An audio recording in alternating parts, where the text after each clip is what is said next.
እንደነዚህ ሁለት አይነ ስውሮች ወደ እግዚአብሔር ደጅ ቀርባችሁ አንድ ጥያቄ ጠይቁት። ዓይናችንን አብራልን፣ አንተን እንመልከት። ዓይናችንን አብራልን፣ ልቦናችንን መልስልን፣ በቤትህ ብለን እንድናድር። የእኛ ድርሻ በሩን ማንኳኳት ነው። እግዚአብሔር በሚከፍተው ሰዓት ይከፍታል። ጠዋት ጀምረህ አንኳኳ። ስለ መሸም አታቁም። በሕይወት ዘመን ሁሉ በምታገኛቸው የሕይወት አጋጣሚዎች የእግዚአብሔርን ደጅ ምታው። በጸሎት በእንባ የእግዚአብሔርን ደጅ አንኳኳ። በነገሮች ሁሉ የእግዚአብሔርን ድምፁን ለመስጋት ትጋ። እግዚአብሔር በሰዓቱ ደጁን ይከፍታል። ማመን ያስፈልጋል። በመንፈሳዊም ሕይወታችን ቢሆን በሥጋም ሕይወታችንም ቢሆን ያለ እምነት የሚሆኑ ነገሮች ሁሉ ዋጋ ያስከፍላሉ። መነሻችን እምነት ካልሆነ መድረሻችን እምነት ሊሆን አይችልም። ስትነሳም አምነህ ተነሳ። የጅማሬ ባለቤት ደግሞ ፍጻሜን አምነህ ስለተነሳ ምን ይለዋል? ፍጻሜን ያሳምረዋል። አሁን ጌታ ሆይ በምትሰራው፣ በምታደርገው፣ በምታከናውነው ነገር ሁሉ ምን እንላለን? እናምናለን። እግዚአብሔር ያንን ሰው እንባ ማበስ ነው። የተደበቀበትን ምስጢር መግለጽ ነው። ከወደቀበት ማንሳት ነው። የልቦናውን ለብዙ ዘመን የተደበቀበትን ነገር ለእርሱ ነግሮ ልጁን ማሳረፍ ነው የእግዚአብሔር ዓላማ። ለጥቂት ደቂቃ እግዚአብሔር ሊመክረን ያሰበው ቃል ይህንን ማድረግ እንደምችል ታምናላችሁን? በዚህ ቃል ላይ ነው ጥቂት የምንቆየው። ይህንን ቃል የምናገኘው በማቴዎስ ወንጌል ምዕራፍ 9 ከቁጥር 27 እስከ 30 ያለው ቃል ላይ ነው። ስለ ቃሉ እግዚአብሔር የተመሰገነ ይሁን። እንግዲህ ትልቁ ነገር እግዚአብሔር ምክንያት ይኖረዋል። በጣም ከሚገርመው ነገር ሁል ጊዜ በቤተ ክርስቲያን ውስጥ የሚደንቀኝ እግዚአብሔር አሰራር በጣም በሰው ብዛት የማይደነቅ አጨብጭቦ እልል በሉ የማይል ደግሞ በሌላ አቅጣጫ ደግሞ ሁለትም ሰው ደግሞ ቢቀመጥ የማይኮርፍ አምላክ ነው ያለን። ክብር ምስጋና ለአምላካችን ነው። በአጭር ቁመት በጠባብ ደረት ተወስኖ መጥቶ ዓለምን ለማዳን አንድ ሰው ፍለጋ ወደ ዓለም ሲመጣ ስለ ሰው ብዛት አይደለም። የእግዚአብሔር ዓላማው ወይም ደግሞ የዚህ የወንጌል ሰዓት ዓላማ እግዚአብሔር የአንድን ሰው እንባ ማበስ ነው። የተደበቀበትን ምስጢር መግለጽ ነው። ከወደቀበት ማንሳት ነው። የልቦናውን ለብዙ ዘመን የተደበቀበትን ነገር ለእርሱ ነግሮ ልጁን ማሳረፍ ነው የእግዚአብሔር ዓላማ። እግዚአብሔር ሌላ ዓላማ የለውም። የሆነ ዓላማ ከዚህ ውስጥ አንድ የሚፈልገው ያ ደግሞ ሰው ሁላችንም እኔ፣ አንቺ፣ አንተ እንድንሆን አምላካችን ቅዱስ ፍቃድ ይሆንልን። ጎደላችንን ማን ይሙላ? እግዚአብሔር ይሙላ። ከእመቤታችን በረከት የልጇ ቸርነት አይለየን። ይህንን ማድረግ እንድችል ታምናለህን? ይህንን ቃል እንደነገርኳችሁ ቅዱስ ማቴዎስ በ9ኛው ምዕራፍ ከቁጥር 23 እስከ 30 ወይም 27 እስከ 30 የጻፈው ቃል ቃሉን አውዱን በአንድነት እናያለን። ኢየሱስም ከዚያ ሲያልፍ ሁለት ዕውሮች የዳዊት ልጅ ማረን ብለው እየጮሁ ተከተሉት። ወደ ቤትም በገባ ጊዜ ዕውሮቹ ወደ እርሱ ቀረቡ። ኢየሱስም ይህንን ማድረግ እንደምችል ታምናላችሁን? አላቸው ይላል። ታምናላችሁ ወይ? እነዚህ ዓይነ ስውራን ከእግዚአብሔር የፈለጉት ብርሃን ነው። አስቀድሞ በሰው ይመሩ ነበር። እንደምታውቁት ቅዱስ መጽሐፍም እንደነገረን ዓይን የሰውነት ሁሉ መብራት ናት። ዓይን ብርሃን ሲጠፋ ብዙ ነገሮች የጤናም የሕይወታችንም የብዙ ነገር መጓደል ይመጣል። እንደ ልባችን የመንቀሳቀስ ነገሮችን ወደ ሰው ማድረሳችን አይቀርም። መንገድ ለማቋረጥ እንኳን ቢፈለግ ሰዎችን እባክህ ብለው ሙሉነት ላይሰማ ይችላል። ለዚህም ነው በማህበራዊ ሕይወታቸው ውስጥ ያጋጠማቸው አንድ ነገር አለ። ያ ነገር ደግሞ እንዲወገድ ይፈልጋሉ። ስለዚህ የመጀመሪያው ዓይናቸው በርቶ ከሚያዩት ጋራ መደባለቅ ነው። ከሚያዩት ጋራ እኩል መሳተፍ ነው። የሚሰጣቸውን ግምት በዓለም የሚሰጣቸውን ግምት ማስቀረት ይፈልጋሉ። ሰው ከንፈሩን እንዲመጥላቸው አይፈልጉም። እኔን እያለ እያዘነ እንዲሄድ አይፈልጉም። እንደሚያዩ እኩል በዓለም ላይ ያለውን ኑሯቸውን ከሰዎች ሁሉ ጋር ማድረግ ይፈልጋሉ። ይሄም መሻታቸው፣ ይሄ ፍላጎታቸው ዝም ብሎ እንዲቀመጡ አላደረጋቸው። ይልቁንም መዳን ወዳለባቸው ምስጢራቸውን ወደሚፈታ ነገራቸውን ወደሚለውጥ ወደ እግዚአብሔር መምጣታቸው መጽሐፍ ቅዱሱ ይነግረናል። እንዲህ ነው የሚለው፣ ይህንን ማድረግ እንድችል ታምናላችሁን አላቸው። እያችሁ ለእግዚአብሔርም ሥራ ቢሆን ከሰዎች እምነት ይፈልጋል፣ ማመን ያስፈልጋል። በመንፈሳዊም ሕይወታችን ቢሆን በሥጋም ሕይወታችንም ቢሆን ያለ እምነት የሚሆኑ ነገሮች ሁሉ ዋጋ ያስከፍላሉ። መነሻችን እምነት ካልሆነ መድረሻችን እምነት ሊሆን አይችልም። ስትነሳም አምነህ ተነሳ። የጅማሬ ባለቤት ደግሞ ፍጻሜን አምነህ ስለተነሳ ምን ይለዋል? ፍጻሜን ያሳምረዋል። ለዚህ ነው በሕይወት ዙሪያ እነዚህ ሁለት ዓይነ ስውሮች የናዝሬቱን ኢየሱስ ክርስቶስ የድንግል ማርያምን ልጅ አንድ ነገር አሉት። አዎን ጌታ ሆይ አሉት። ይህን ታምናላችሁ?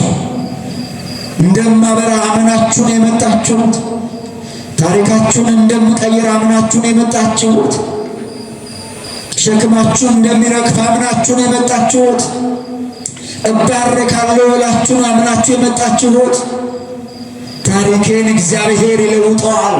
ድብቁን ምስጢር በሚያውቀው ፊት ስንቆም የማያስፈልገውን ሕይወታችን አስወግዶ መልካሙን ነገር እንደምሰጣችሁ አምናችሁን የመጣችሁት? ለእነዚህ ዓይነ ስውራን የቀረበ ጥያቄ ነው። አሁን ጌታ ሆይ በምትሰራው፣ በምታደርገው፣ በምታከናውነው ነገር ሁሉ ምን እንላለን? እናምናለን። ይሄ ነው የሚፈለገው፣ ከአንደበት የሚወጣ ምስክርነት።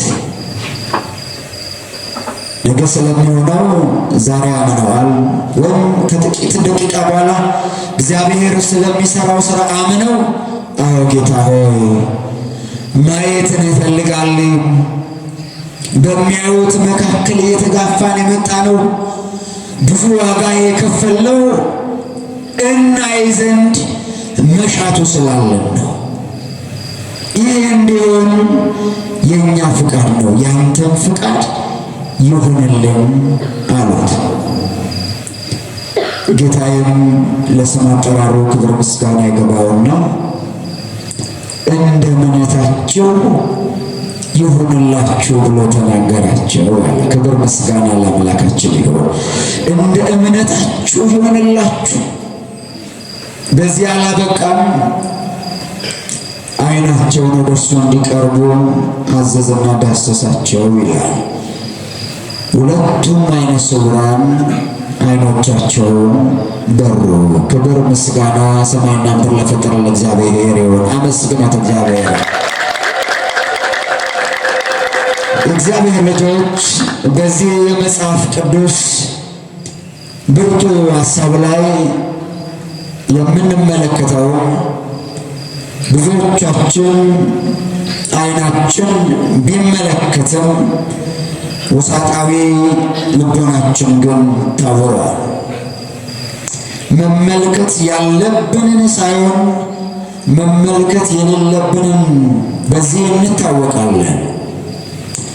ስለዚህ ዛሬ ብዙ ኪሎ ሜትር አቋርጣችሁ ስትመጡ ከዚህም አካባቢን ከሌላም አካባቢ ስትመጡ እንደነዚህ ሁለት ዓይነ ስውሮች ወደ እግዚአብሔር ደጅ ቀርባችሁ አንድ ጥያቄ ጠይቁት። ዓይናችንን አብራልን፣ አንተን እንመልከት። ዓይናችንን አብራልን፣ ልቦናችንን መልስልን፣ በቤትህ ብለን እንድናድር። ዓይን ካልበራ ከባድ ነው።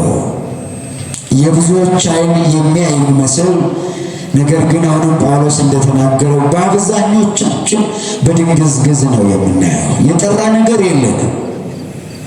በጸሎታችን የጠራ ነገር የለንም።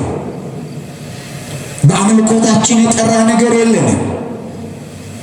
በአጠቃላይ በመታመን በኩል በጣም የሚጎለን ነገር አለ።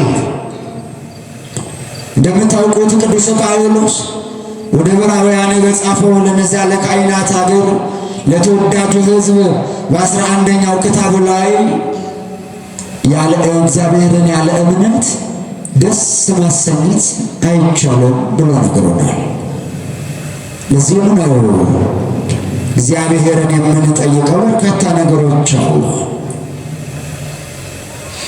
በእምነት የምንጠይቀው፣ በፍቅር ተመላልሰን የምንጠይቀው፣ በድካም ውስጥ የምናገኘው የምንጠይቀው ነገር አለ። የእግዚአብሔር መንግሥት በብዙ ጭንቅና መከራ ይወረሳል አለ ቅዱስ ሉቃስ በሐዋርያት ሥራ ላይ። ምንድን ያለው? የእግዚአብሔር መንግሥት በብዙ መከራ በብዙ ልፋት እንዲህ በዋዛ ፈዛዛ እግዚአብሔር መንግሥት የሚወረስ አይደለም። ብዙ ድካም ያስፈልገዋል። እንዲህ ደግሞ በብዙ ድካም ደግሞ የእግዚአብሔርን ሐሳብ ለመጋራት የእግዚአብሔር ልጅነትን ለማስቀጠል እንደነዚህ ዓይነ ስውራኖች አምነን ቀርበን ምን ልንለው ይገባል? ዓይነ ልቦናችንን አብራው ማለት ይገባናል። ካልበራ እዛው ቆመን እንቀራለን።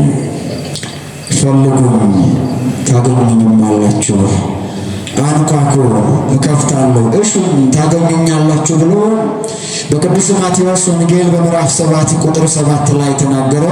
የቃሉ ባለቤት እግዚአብሔር ነው። ለዚህ ሁላችንም ሐሳብ ያለ መታከት ያለ መሰልቸት የእግዚአብሔርን ደጅ በቅድስና ሐሳብ ማንኳኳት ይገባል።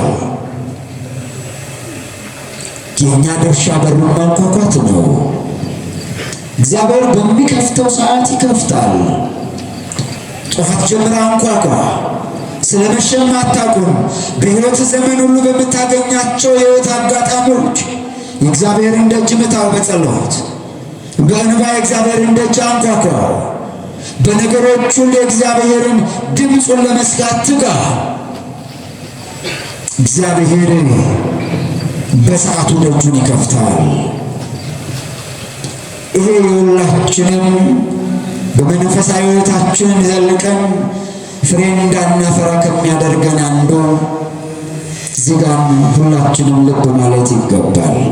ብዙዎቻችን ጥቂት ጸሎት አድርገን ብዙ የምንጠብቅ በእግዚአብሔር መዘግየት ውስጥ እንኳን ቢሆን እግዚአብሔር የሌለ የሚመስለን እግዚአብሔር ለጥቅማችን እንኳን ነገሮች እስኪያልፉ ዝም ሲል የረሳን የሚመስለን ጥቂት ክርስቲያኖች አይደለንም። እግዚአብሔር ልጆቹን አይረሳም። ቢረሳንም አንድ ላይ ተሰብስበን በዚህ በሚያስፈራና በሚያስደነግጥ በግርማው በመቅደሱ ፊት እንዴት እንሰበሰብ ነበር። አልረሳንም እግዚአብሔር። እናንተ ጡት ለሚጠባ ልጃችሁ አጥንት አትሰጡትም፣ ለልጃችሁ ስለምትሳሱ።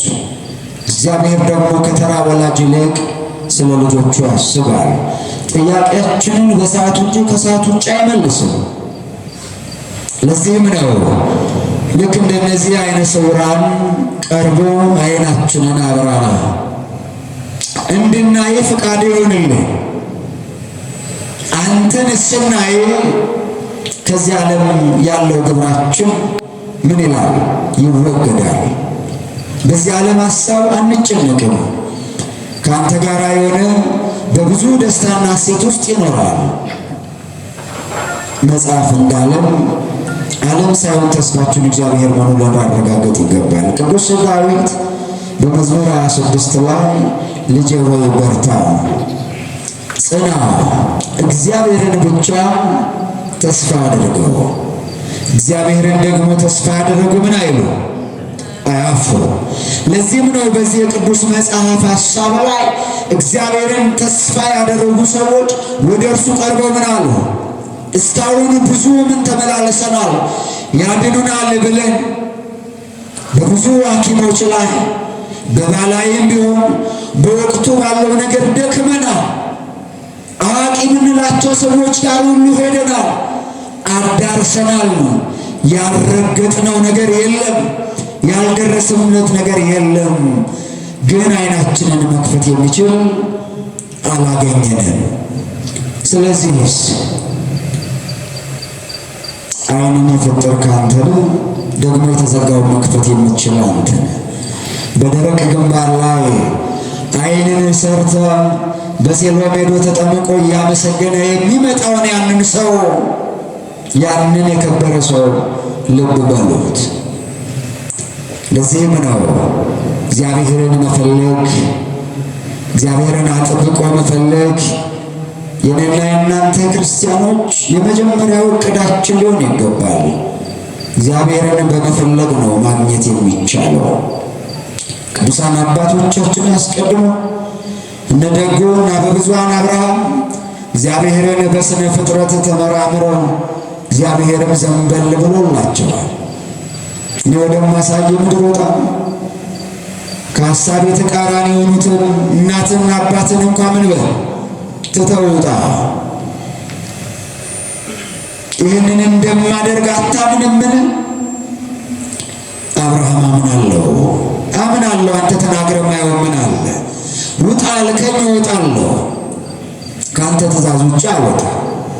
የአብርሃምን ልቦና ያዩ ሥላሴ የአብርሃምን ያየ አምላክ ምን አለ? ልቦናውን አይቶ ዘርህን እንደ ምድር አሸዋ እንደ ሰማይ ከዋክብት አበዛሃለሁ። ውጣ ስልህ በእምነት ምን ብለሃል? ወጥተሃል። በእምነት መውጣት ያስፈልጋል። ለዚህ ነው እነዚህ ሁለት አይነ ስውሮች በእምነት ወጥተው ታምናላችሁ ይህንን እንደማደርግ? አዎ እናምናለን፣ በአንተ ላይ ምንም አይነት ጥርጣሬ የለም። ለዚህ ነው መጽሐፍ የልብ ተጠራጣሪዎች አትሁኑ። ተጠራጣሪ ከጸጋ እግዚአብሔር ይርቃል ወይም የራቀ ነው ተብሎ የተጻፈ። ዛሬም በሕይወታችን ስለሚያጋጥሙ ፈተናዎች ሁሉ መጠራጠር አይገባም። ማመስገን። ቅዱስ ጳውሎስ ወደ ፊልጵስዩስ በጻፈው መልእክቱ ምዕራፍ 4 ላይ ሁሉ ጊዜ እንዲሁም በእግዚአብሔር ደስ ይበላችሁ፣ ደግሜ እላለሁ በአምላካችሁ በእግዚአብሔር ደስ ይበላችሁ ተብሎ ተጽፏል። እንግዲህ እሱ ሁሉ ጊዜ ሲል ማጣት ማግኘቱ፣ መሳቅ ማልቀሱ፣ መከፋት ደሰቱ፣ እነዚህ በሕይወት አጋጣሚ በሚመጡት ነገር ሁሉ ምን በሉ? አመስግኑ። ለዚህም ነው ይህንን ማመስገን የምናገኘው ዓይናችን ሲበራ። ዓይናቸውንም ዳሰሰው፣ ዓይኖቻቸውም ተከፈቱ። ኢየሱስም ማንም እንዳያውቅ ተጠንቀቁ አላቸው። ድንገት የዚህ የጌታችን የመድኃኒታችን የኢየሱስ ክርስቶስ ለእነዚህ ሁለት ዓይነ ስውራኖች በሊቃውንት ጉባኤ ላይ አባቶቻችን ያጎደልኩትን ሞልተው ይነግሯቸዋል።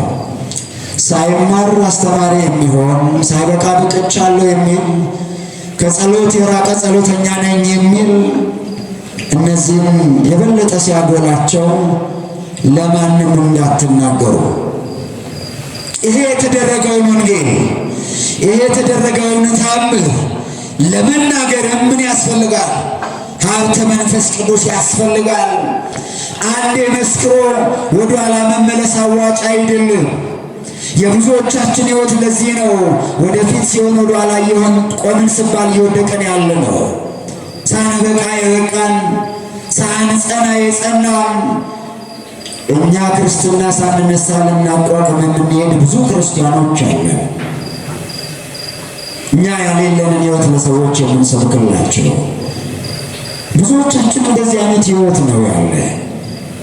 እኛ መኖር የማንፈልገውን ለሰዎች የምናሸክም ብዙዎች ነው። ለዚህ ነው ተጠንቀቁ። እግዚአብሔር የመብያ ዓይናቸውን መብራት ሊያጸናላቸውን ፈተናውን ሰጣቸው።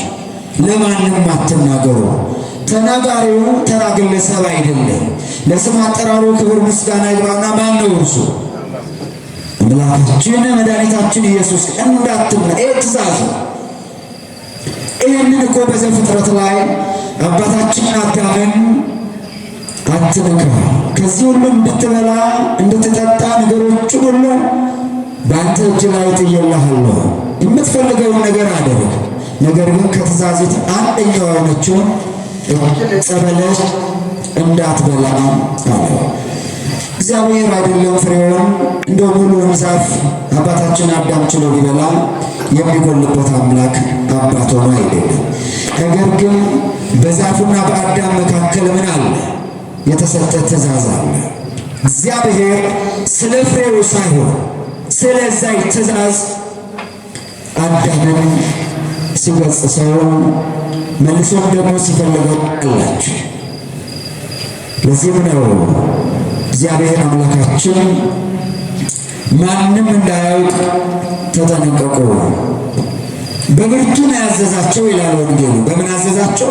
በብርቱ በማስጠንቀቂያ ቃል።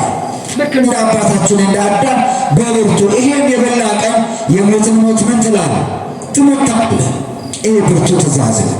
በተመሳሳይ መልኩ ለእነዚህ ዓይነ ስውራኖች ዓይናቸው ለበራላቸው ሰዎች በብርቱ አዘዛቸው ይላል። ዛሬም ቤተ ክርስቲያን በብርቱ የምታስተላልፈው መልእክት አለ በየቀኑ። ለዚህም ነው እግዚአብሔር እነርሱ ግን አለ ከመቼው ወጥተን ከመቼው አውርተን ከመቼው ነገሮችን አዘምና ነስተናል ለሁላችን ረፍት የሚሆነውን አያችሁ። ያ ሞታችንን የገደለው ከምርኮኛ እጅ ቀምቶ የራሱ ያደረገ የድንግል ማርያም ልጅ የቀራንዮ በግ ጊዜው እስከሚደርስ እንዳትናገሩ አላቸው። እነሱ ግን ወጥተው መናገር ጀመሩ። ዞሮ እግዚአብሔር ከእንደዚህ አይነት ከወሬ መንፈስ ሁላችን የሚሰውረን ዘንድ ቅዱስ ፈቃዱ ይሆንልን። ይህንን ማድረግ እንደምችል ታምናላችሁን? ወደ እኛ ሀሳብ እንመለስ። በዚህ በመጽሐፈ ትንቢተ ዳንኤል ምዕራፍ 3 ላይ እግዚአብሔር የስሙ ትርጓሜ እግዚአብሔር እውነተኛ ፈራጅ ነው ያለው ያ ታላቁ ከአበይት ነቢያት አንዱ የሆነው ዳንኤል በእምነቱ የተነሳ እንዲጸለይ ቢከለከልም የፈጣሪውን የአምላኩን ስም እንዳይጠራ ቢከለከልም እርሱ ግን ያለማቋረጥ ይተጋል። ያለማቋረጥ የእግዚአብሔርን ሐሳብ ያስተጋባ ስለነበረ ጠላት በዙሪያ ያሉትን ሁሉ አስነሳቸው። አስነስቶም ዝም አላለው። ወደ አናብስት ጉድጓድ ውስጥ እንዲጣል እርሱ አያችሁ፣ እዚህ ጋ ነው የምፈልገው ሐሳብ። ታዲያ ይሄ ደገኛው ነቢይ ዳንኤል ስላመነበት ነገር እንደሚያድነው የሚያውቀው አምላክ፣ ከአጠገቡ የማይለየው አምላክ ወደ ምስራቅ ወደ ኢየሩሳሌም መስኮቱን ከፍቶ እንዳይጸልይ ከንጉሡ ትእዛዝ ቢሰጥም እርሱ ግን መስኮቱን ክፍት አድርጎ ዕለት ዕለት ወደ እግዚአብሔር ይጮህ ነበር። ሰዎች መጥተው ሲያዩት የንጉሥን ትእዛዝ ተላለፈ ብለው ደብዳቤያቸውን ተፈራርሞ ንጉሥ 1000 ዓመት ያንግሥ፣ ያንተን ትእዛዝ የተላለፈ አንድ ነቢይ ነኝ የሚል ዳንኤል በዚያ በባቢሎናል። ስለዚህ ፍርድ ይገባል፣ ቅጣት ይገባል ብሎ አስፈረሙ። በዚያ አላበቁም፣ ወደ ጉድጓዱ እንዲጣል አዋጅ ታወጀ። ታዲያ በጣም የሚገርመው ይህንን ማድረግ እንደምችል ታምናላችሁን እንዳለ ዳንኤል ከዛ ከአናብስቱ ውስጥ 3 ደቂቅን ከእሳት እንደሚያወጣቸው ነቢያትና የነቢያት ልጆች ሆኑ። የእግዚአብሔር ልጆች ይህንን አምነዋልና የአናብስቱን አፍ የሚዘጋ እሳቱን የሚያቀዘቅዝ ማን ብቻ ነው? ክብር ምስጋና ለስሙ አጠራሩ ይሁን። ይህንን ማድረግ እንድችል ታምናላችሁን? በሕይወታችን የሚመጡትን ፈተናዎች እግዚአብሔር እንደሚያሳልፍ ታምናላችሁ? እስኪ የሚያምኑትን ይወጣል ታምናላችሁ? የሚመጣብንን ሕይወት ፈተና እስኪ እኔ እግዚአብሔርን ጠብቄ ያሳልፈኛል የምትሉ እስኪ እጃችሁን አውጡ። አይታይም፣ እዛ አካባቢ ጨለማ ስለሆነ ተጠቅማችኋል። እሺ አወርዱት። ታዲያ ይህንን በምንድን ነው እየገለጽን ያለ ነው? በእውነት እግዚአብሔር ታሪክን እንደሚቀይር፣ የመጣብንን ፈተናዎች እንደሚመልስ፣ የመጣውን መከራ እንደሚመልስ አምነን የጸናን ስንቶቻችን እንሆ? መቼም እንደምታውቁት ቃለ እግዚአብሔር ሰው መልኩን በመስታወት አይቶ ያለበትን እንከን አስወግዶ ወደሚፈልግበት ተማሪ ወደ ትምህርቱ፣ ሰራተኛ ወደ ስራው እንደሚሄድ ሁሉ ቃለ እግዚአብሔርም በውሳጣዊ ማንነታችን ውስጥ በመንፈሳዊ ማንነታችን ውስጥ ያለው እንከን የምናስወግደው በቃለ እግዚአብሔር ነው። ስንቶቻችን አማራጭ መንገድ ውስጥ ገብተን አልሆነም አልሳካም፣ ግን ድጋሚ ወደ እግዚአብሔር መጣን። መጨረሻችን እግዚአብሔር ስለሆነ ነው።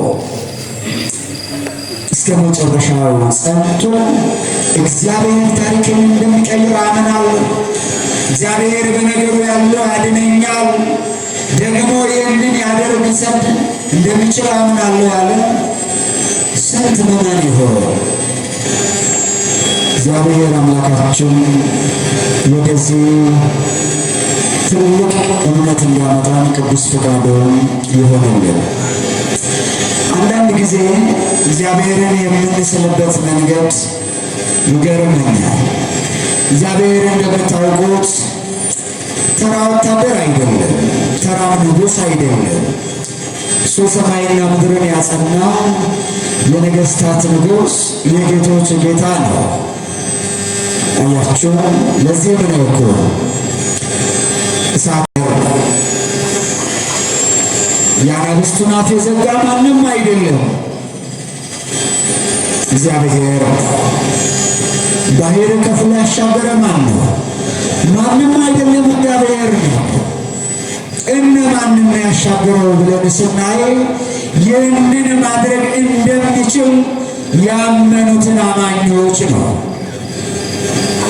እኛም ለመሻገር በእምነት መጽናት፣ በእምነት መበርታት ያስፈልጋል።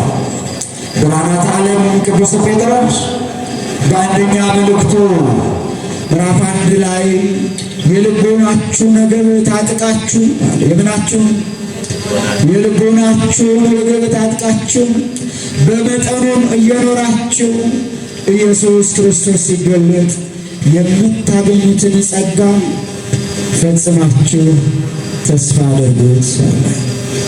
ኢየሱስ ክርስቶስ ሲገለጥ የምታገኙትን ጸጋ ምን አድርጉት?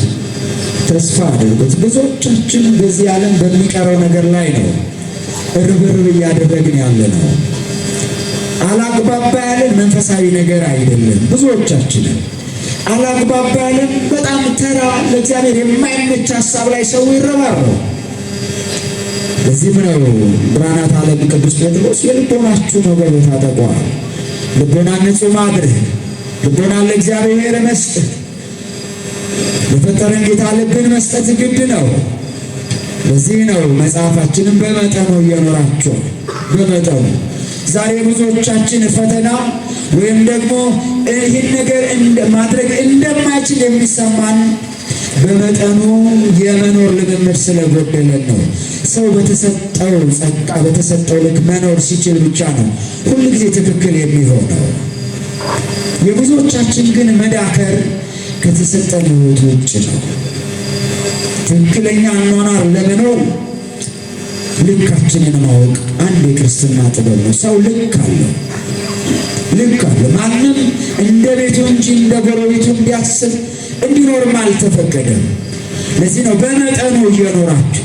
ለዚህ ነው ከመፈተናችን ዋናው ነገር በመጠኑ መኖር ስላቃተን ነው። አያችሁ፣ የብዙዎቻችን እኮ ሕይወት ሊፈተነ በመጠኑ መኖር። እግዚአብሔር በመጠኑ ደግሞ እንድንኖረው ቅዱስ ፈቃዱ ይሆነልን። ትልቁ ነገር እንደዚህ አይነት ተግዳሮቶች በጸሎት የሚወገዱ ናቸው። በሕይወታችን ተገቢ የሆኑ ጸሎቶች አሉ፣ ተገቢ ያልሆኑ ጸሎቶች አሉ። እኛ ክርስቲያኖች የኦርቶዶክስ ተዋሕዶ የድንግል ማርያም የአስራት ልጆች የጻድቁ የቃል ኪዳን ልጆች በዋናነት እግዚአብሔር ቢፈቅድ ቢወድ በጸሎቱ ጸንቶ የእግዚአብሔርን ፍቃድ መጠየቅ ዋና ሕይወታችን በር ሊሆን ይገባል። ለዚህም ነው ተገቢ የሆነውን ጸሎት ማቅረብ ይገባናል። በዚህ በመጽሐፈ ምሳሌ 30ኛው ሐሳቡ ላይ ጠቢቡ ሰሎሞን አንድ ጸሎት ጸለየ። በመጠኑ ስለመኖር እግዚአብሔርን ላለማስቀየም ከፈጣሪው ሐሳብ እንዳይወጣ እግዚአብሔርን አንድ ነገር ጠየቀው። እንዲህ ነው ያለው፣ እግዚአብሔር ሆይ አንድ ነገር እጠይቅሃለሁ። በአንድ ነገር ውስጥ ደግሞ 3 ነገር አስተላልፋለሁ። አንደኛው አለ ባስቀመጥከኝ የክብር ወንበር ላይ ቁጭ ብዬ በሾምከኝ ወንበር ላይ ቁጭ ብዬ በዚህ በታላቅ ሕዝብ ላይ ሾመኸኝ፣ ድሃ እንዳልበድል አድርገኛል። ምን እንዳልበድል? ድሃ እንዳልበድል አድርገኝ። ድሃ እንዳልበድል አድርገኝ። ተመልከቱ፣ የዛሬዎቹ ወንበር ላይ የተቀመጡት በየአጋጣሚው ከኛ ከመንፈሳዊ አባቶች ጀምሮ እስከ ዓለማዊ ወንበር ድረስ ወንበሩን እናገኘው እንጂ ፍርድ ለማጣመም ማን ብሎ ያላየነውን አየን። ወንዝና ጎራ ከፍለን አይደል እንዴ ስንሻሻር የምንለው? ለዚህ ነው እኮ መጽሐፍ ጠቢቡ ሰሎሞን እንዲህ አለ፣ ድሃን እንዳልበድል አድርገኝ፣ ይህን ደግሞ ማድረግ እንደሚቻል አምናለሁ። አንተ ከኔ ጋር ከሆንክ ፍርዴ ትክክል ይሆናል። ፍርድ ምን አልልም፣ አላጣምም፣ አድሎ አልሰራም። በሁለተኛው ጸሎቱ ፍርድን እንዳላጓድል ደግሞ በፍርድ ወንበሬ ላይ አብረህ ተቀመጥ አለው እግዚአብሔር። ሶስተኛ ጥያቄው መልካምና ክፉን እለይ ዘንድ ነው። ምንና ምን? መልካምና ክፉን እለይ ዘንድ ማስተዋልና ጥበብን ይህንን ልቦና ስጠን አለ። የሚያስቀና ጸሎት ነው። በእውነት ድንግሊቷ ምስክሬ ናት። የሚያስቀና ጸሎት። ድሃ እንዳልበድል አድርገኝ፣ የተጣመመ ፍርድ እንዳልፈርድ አድርገኝ፣ ደግሞ መልካሙና ክፉን እለይ ዘንድ ለእኔ ለባሪያህ ምን ስጠኝ? ማስተዋሉን ለልቦናዬ ስጥልኝ። ከዚህ በላይ ምን ጸሎት? ዛሬ ሁላችንም ይህንን ጸሎት ገንዘብ ልናደርገው ይገባል። ምክንያቱም የጠየቀው እግዚአብሔርን ነው። እግዚአብሔር ጠይቆ ብሏል፣ ይሰጠዋል። ታላቁ አባትም ይህንን ባለ ጊዜ እግዚአብሔርም ዝም አላለው። ልጄ ሰሎሞን ሆይ አስቀድመ በርካታ ነገሮች በእጅ ላይ አሉ። ምን እንድሰጥህ ነው የምትሻው? አሁን ያልኩህን ሁሉ አድርግልኝ። ከምንም አስቀድሞ ግን ማስተዋልና ጥበብን ስጠኝ። ማስተዋል ካለ ጥበብ ካለ ፍርድ አላጓድልም፣ ድሃን አልበድልም አለ። ክፉን አላደርግም አለ። ስለዚህ ነው እግዚአብሔር ይህንን ተገቢ የሆነ ጸሎት ነብዩ በማቅረቡ እግዚአብሔርን መልሶ እንዲህ አለው ጠቢቡ፣ ድሃም እንዳለውን ባለጠጋም እንዳለውን አብዝታ አትስጠኝ፣ በልኩ አኑረኝ አለ ዳዊት። ሰሎሞን በምን አኑረው? በልኩ። የሰዎችም እንዳይምን አልልም አልፈልግም። ደግሞ አብዝተህ ሰጥተኸኝ ከአንተ እቅፍ የሚያስወጣኝን ነገር ምን አልልም አልፈልግም።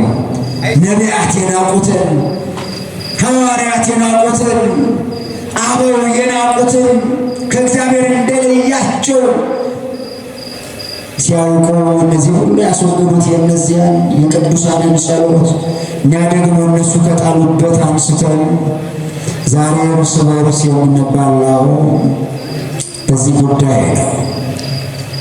ለሁለት ጌቶች መገዛት አትችሉም፣ ወይ ለእኔ ነው ወይ ለገንዘብ ነው አለ። ክብር ምስጋና ይግባውና የማርያም ልጅ ይህንን ተናገረ።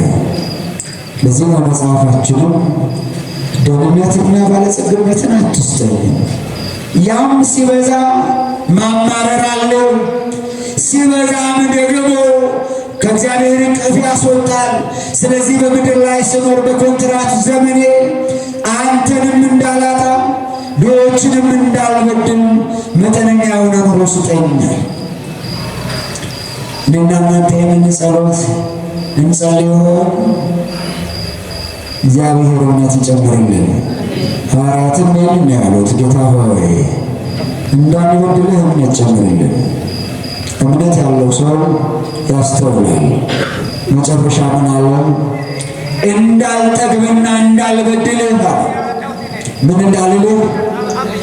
እንዳልጠግብ እንዳልበድልህ እግዚአብሔር ማነው እንዳልል የሚያስፈልገኝን ግን ስጠኝ።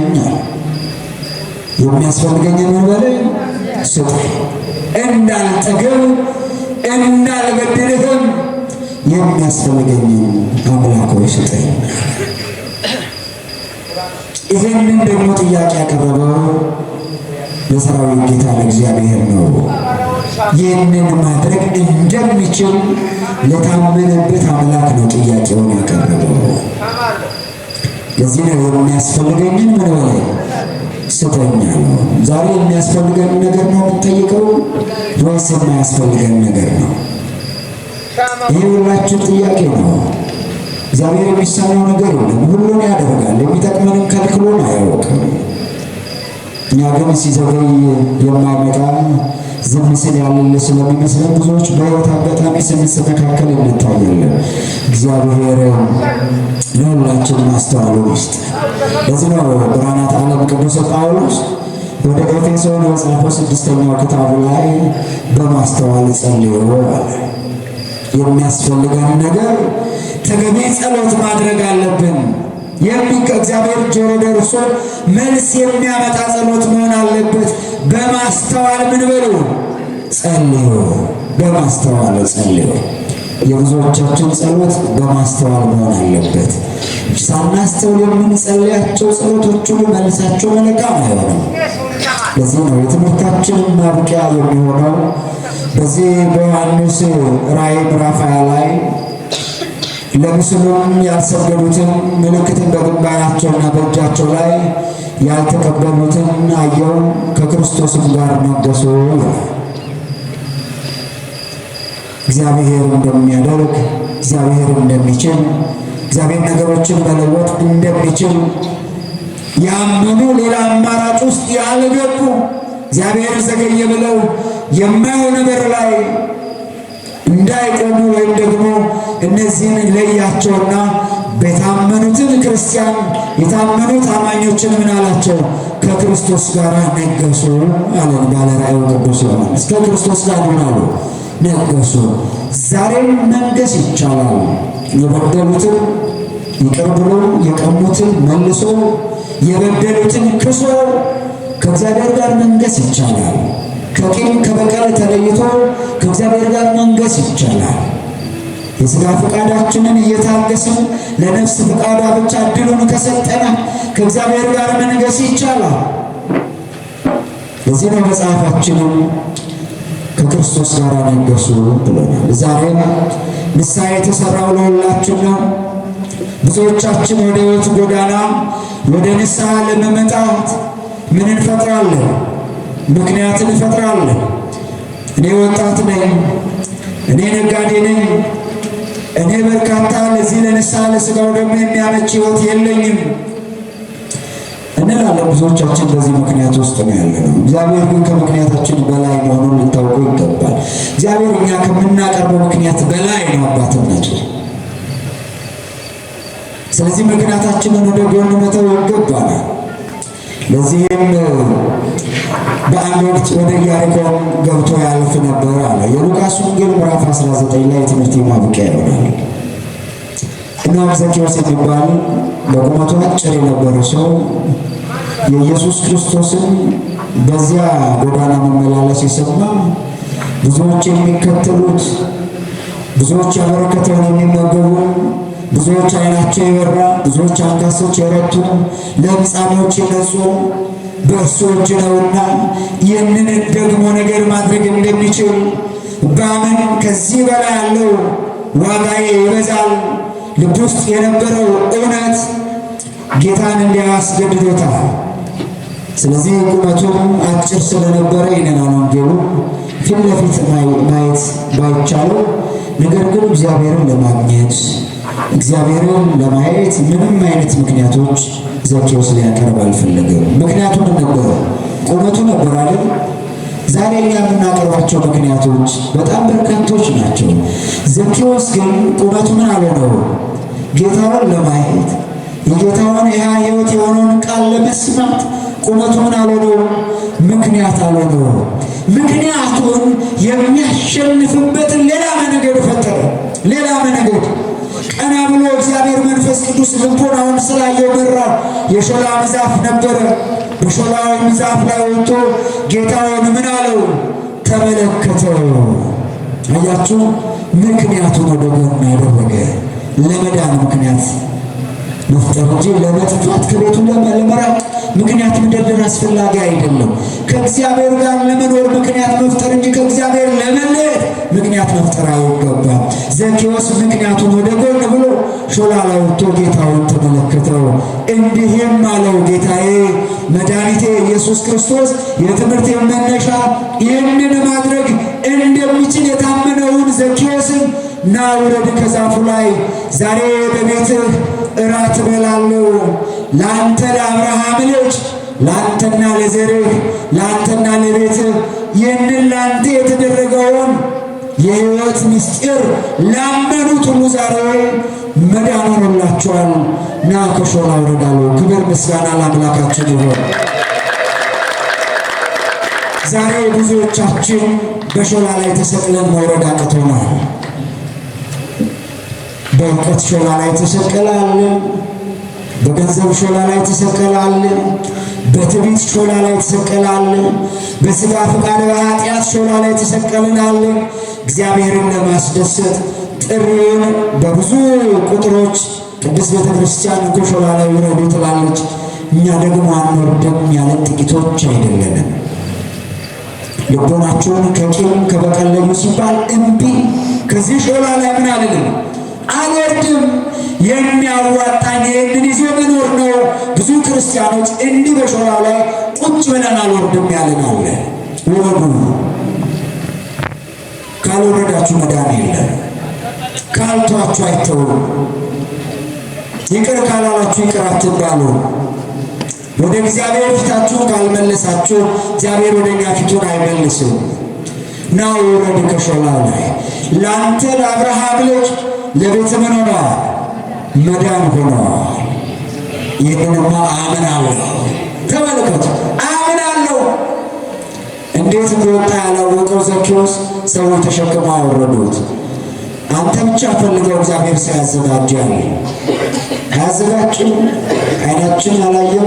በሕይወታችን ያጋጠሙ ብዙ ፈተናዎችን እግዚአብሔር ሰው ልኮ ያንን ፈተና አላሻገረንም። እንባችንን አላበሰም። ኑሯችንን አልደገፈም። ዘኬዎስ የተሰቀለው በጣም በችኩልነት እሱን ለማየት ካለው ጉጉት ቢሆንም ሲወርድ ግን ቸገረው። ሰዎች አወረዱት። እግዚአብሔር ሰው ያዘጋጃል። እግዚአብሔር ሰው አለው። ከዛ ውስጥ አንዱ እንድንሆን መጣር ብቻ ነው። ከእግዚአብሔር ሰዎች አንዱ እንድንሆን መጣር ብቻ ነው። ና ውረድ። ከተሰቀልክበት የኃጢአት ማማ በምታደርገው ባለማዊ ሕይወት ብዙ ሰዎች ላንተ አልቅሰዋል። የብዙዎች ሕይወት ተበትነዋል። ብዙዎች በጎዳና ምን ብለዋል? መክፈል አቅቷቸው ያበደርካቸውን መክፈል ስላልቻሉ ሕይወታቸው ተበትነዋል። ና ውረድ። ዛሬ አዲስ ማንነት፣ አዲስ ሕይወት እሰጥሃለሁ። ይገርመው ግን ይህንን ማድረግ እንደምችል ታምናለህ? አምናለሁ ጌታ ሆይ። ዛሬ ቤቴ ክፍት ነው ላንተ፣ ልቦናዬ ክፍት ነው። እኔም ቤተሰቦቼም ያንተ ነን። ከአንተ ወዴት እንሄዳለን? እንሂድ ብንልስ እውር ቢሸፍት እስከ ጓሮ ነው ይላሉ። እውር ቢሸፍት እስከ ምንድን ነው? እስከ ጓሮ ነው። የእኛ ልከኛ መሆን ለእኛ ለእግዚአብሔር አልገዛም ማለት እንደ እውር ነው። ከጓሮ አያልፍም። የሆነ እንቅፋት ሲመጣ ተመልሰን መምጣታችን አይቀርም። ዘኬዎስ እንዲህ አለው። ይህንን ቃል ተናገረ። ትምህርት ወደ ኢያሪኮ ገብቶ አልፍ ነበር። ዘኬዎስ የሚባል አንድ ሰው እርሱ የቀራጭ አለቃም ነበር፣ ባለጠጋም ነበር። ኢየሱስም የትኛው እንደሆነ ሊያይ ይፈልግ ነበር። ቁመትም አጭር ነበር። ስለ ሕዝቡም ብዛት አቃተው። በዚያ መንገድ ያልፍ ዘንድ አለውና ያየው ዘንድ ግን ወደፊት ሮጠ። ወደ አንድ ሾላይ ላይም ወጣ። ኢየሱስ ወደዚያ ስፍራ በደረሰ ጊዜ አሻቅቦ አየው ይላል። ምን ብሎ አየው? ሁላችንንም እግዚአብሔር ይመልከተን። አሻቅቦ አየው። ከወደዛ መንገድ የመጣው አንድ የጠፋ ልጁን እሱ ሊመልስ ነው። ዛሬ እግዚአብሔር ለምንድን ነው ይህንን አውደ ምሕረት የሰራው? ለምንድን ነው ይህንን የወንጌል መርሃ ግብር የዘረጋው? ከዚህ ውስጥ አንድ ዘኬዎስ ወደ ቤቱ እንዲመጣ እግዚአብሔር ሊመለከተው ያሰበው ሰው ስላለ ሌላ አይደለም። አሻቅቦ አየው። እግዚአብሔር ሁላችንን የሚመለከተን። እሱ ካልተመለከተ የት አይለወጥም። ባለንበት መርገጥ ነው። እግዚአብሔር ሁላችንም በፍቅር ዓይኖቹ ይመልከተን። ወደፊትም ሮጠ። ኢየሱስም ወደዚያ ስፍራ በደረሰ ጊዜ አሻቅቦ አየ። ዘኬዎስ ዛሬ በቤቱ ሆን ዘንድ ይገባኛል፣ ፈጥነህ ውረድ አለው። ፈጥነህ ውረድ። ክብር ምስጋና ለአምላካችን። ፈጥነህ ውረድ። ዛሬ ፈጥነን ለንስሐ ጊዜ ሳንሰጥ፣ ለቅድስና ጊዜ ሳንሰጥ ምክንያታችንን ወደ ጎን ጥለን ሩጠን ወደ ጌታ ኢየሱስ ክርስቶስ ልንመጣ ይገባል። ዘኬዎስ ዛሬ በቤትህ እሆን ዘንድ ይገባል። ፈጥነህ ውረድ አለው። ፈጥነህ ወረደ፣ በደስታም ተቀበለው ይላል። ክብር ምስጋና ለማን ይሆን? አመስግኑት፣ አመስግኑት። እግዚአብሔር በደስታ ተቀበለው ይላል። እግዚአብሔር ምን ይፈልጋል? በደስታ ልቡን ክፍት አድርጎ የሚሰማውን ልጅ ይፈልጋል። ኪዳን ስታደርስ ደስ እያለ ኪዳን ላይ ቆም፣ እግዚአብሔር ይባርካል። ስታስቀድስ አስገድደውት እንደመጣ ሰዋቱን ደስ እያለ አስቀድስ፣ እግዚአብሔር ይባርካል። በወንጌል አውደ ምሕረት ላይ እግዚአብሔር ጎደሎን ይሞላል ብለህ የእግዚአብሔርን ድምፅ ለመስማት ደስ ብሎ ተቀመጥ። እግዚአብሔር ጎደሎን ይሞላል። ያለበለዚያ እንደተከፋ እንደተገረፈ ሰው ቁጭ ካልክ በደረቅ ድንጋይ ላይ ውሃ ማፍሰስ ነው። ውሃ ይሸራተታል፣ ጆሮ ውስጥ ዘልቆ ማንነትን አያረሰርስም። ለዚህ ነው ፈጥኖ መውረድ ያስፈልጋል። ለዚህም ዘኬዎስ ዛሬ በቤቱ ሆን ዘንድ ይገባል፣ ፈጥኖ ውረድ። ፈጥኖ ወረደ፣ በደስታም ተቀበለው። ሁሉም አይተው ከኃጢአተኛ ጋር ይበላል አሉት። ይሄ እኔና የእናንተ ማንነት ነው።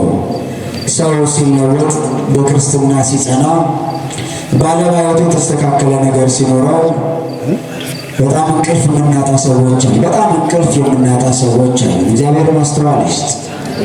ይህ ደግሞ ከኃጢአተኛ ጋር የሚበላ ብለው ጌታውን ወቀሱት። እሱ ግን በልቦናችሁ የሚሉትን ነጋሪ አይፈልግምና እግዚአብሔር ምን አላቸው? ጌታ ኢየሱስ ክርስቶስ አንድ ነገር ተናገራቸው። ዛሬ ለአብርሃም ልጅ ለሆነው ለዘኬዎስ የመዳን ቀን ሆኖለታል። ይህንን እንደምናደርግ ታምናላችሁ ሆነ? የሚያምን ብቻ በእልልታና በጭብጨባ እግዚአብሔርን ያመስግን። በስብሐት ለእግዚአብሔር።